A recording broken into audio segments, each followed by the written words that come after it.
Edhe Allah shpërblef tha hoç adin hudbja e mirë shumë ta pëlqeve tepër si çka tha. Edhe të mangjiti për kravatë kështu. Edhe më ngrej tha pa kapton, më shkundi. Edhe më tha çe kjo tha, mo pi sunetit tha. Doktor Tariq Suajdani ka pikpamjen që për shembull çështja e pantullave me hadith apo? Gjithsesi. Po. Ai ka bindja e tij që kjo është aspekt kulturor i zamanit të Arabisë të asaj kohe. Nuk është pjesë e fesë, nuk ka pjesë e rregullit ligjit fetar që duhet më apliku të gjithëve. A të dal prej atyne të obligueshmeve, pyetja apo për me ka këtu formatet interpretimit sipas fjalës shehit tem Imam Gazalit që ai nuk bjerë ndesh me vahjen akli i brendshëm. Po, akli është vahi i brendshëm. Po.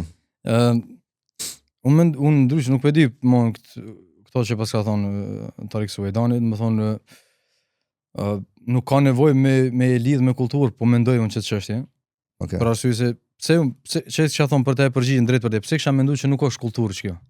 Nuk është pjesë e kulturës, po është pjesë e fesë. Për arsye se e pyetën njëri shumë mirë tha, që për kallëzon histori, ta bëjmë pak më interesante, ata dhe të folim më lirshëm. Çilem, shumë relakson po.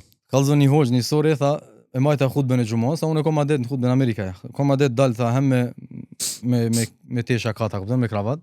Në herë dal me gjybe, në herë dal me shimag, në herë dal me asit Marokos, apo këtë lloj të kulturave të botës islame unë i përdor aftën. Okay. Në hutbë kur dal. E çat hutbë kur më kon me setër patu dhe erdhi një miq tha, më shumë pak aftën.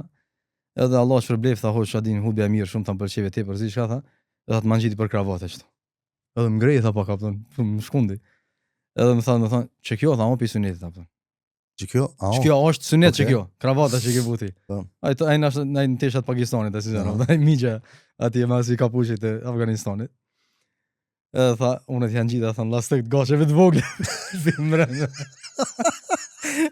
Janë gjitha tha kështu, tha janë ngreja shkllap, i krisi lastek në tesh. Edhe tha u tranua tha se dasham ja dhon pak edhe një mësim, mos mund si veprime aftën, mos prek me. Na leturën po. Edhe janë ngreja shkllap tha çdo gaçe tha të vogla që kiti. Ai tha pi sunetit pejgamberit, ai sunet çeto. Çu stacion tha, po çka është atë, çu ka vesh pejgamberi se mbajt, të kallzojnë çu ka vesh tha, më të kallzoj që këto çona janë kulturore, ndryshojnë aftën. Okej, po flasim kravata, setra, ato boksericat Calvin Klein që i ka vesh aftën këto parsene. Këto janë më thonë çështje kulturash. Okej. E ka thonë çu ka vesh pejgamberi alayhis salam, ky plak i ka thënë. Ka thonë pejgamberi s'u ka vesh sigur Ebu Jehli dhe sigur Ebu Lehebi. Dhe njëri i duket e rëndë shumë, ka u do bilaf, çka do fol afto shaj. Ebu Jehli, Ebu Lehebi, armiq të mëdhtë, Allah, Ebu Jehli faraoni i umetit Muhammed sallallahu alaihi wasallam. Thot u ka vesh sigur ata, veshin aty nuk ka vesh. Më thon adetet, më thon veshin kulturën që ka pas, çka nuk e ka kundërshtuar Islami, e ka marrë çat kulturë çat adet që ka pas. Ndërsa kultura e tyre çka ka qenë, teshat me ingres zhak. Kultura e Ebu Jehli ka qenë teshat me ingres zhak. Resulullah nuk e ka ndjekën çet kulturë. Prandaj mendoj që drejt për drejt në pyetje kisha dhënë me përgjigjet momentit që merr, ç'thash? Po. Më thonë që nuk është kulturë. Pse nuk ka kulturë? Sepse i kishin ngre teshën përmas zvarrit dhe pejgamberit sallallahu alajhi wasallam. Mirë, po pejgamberi sallallahu alajhi wasallam ka thonë mos i ngreni se kjo është veprimi i arrogantëve, me arrogantëve. Okej. Ndërsa unë çka po them, veç ta përmendsh. Kjo çështje e teshave kështu, kjo mundet me fut na jo te mutaghayirat, se nuk ka të bëjmë mutaghayirat hala nuk ka definova le them, nëse kisha shumë me definu, nuk ta definova. Ç'kjo çështje futet te çështjet khilafie, mos pajtuese që nuk ka mos pajtim te ulemajve. Tamam. Prandaj hoxhallarët e vendit mundën me pasë a është e urtë me ia dhon xhamatit tyne këtë meselë apo nuk është e urtë. Ndërsa te na e dim, domethënë që çështjet e dedukshme dhe materiale dhe të jashtme, edhe fasada e xhanave, domethënë është ajo që i kena e marrim parë, na kupton, para se me marr thelbin e xhanave. Kto e dim që te na janë jepen me të mëdha këto, kupton.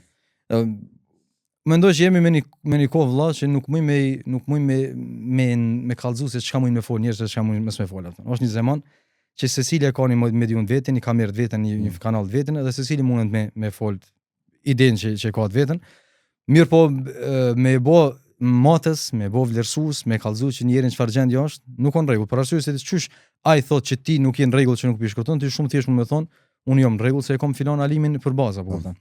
Po flasim ulemat të moqëm, jo një të vonshëm kret apo. Për shembull kur Ibn Taymija, unë kur e kam dëgjuar për çështjen e pantollës për herë të parë, që Ibn Taymija, që na kemi një respekt jashtëzakonshëm për to, kupton.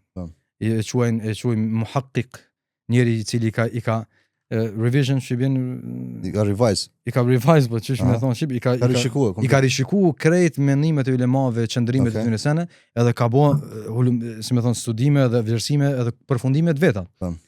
Kurimin te mia vjen i përfundim edhe thot krejt hadithe që flasin për këtë çështje. Dhe më thon krejt ato kthehen edhe lidhen me el khuyala, me mendimallësinë.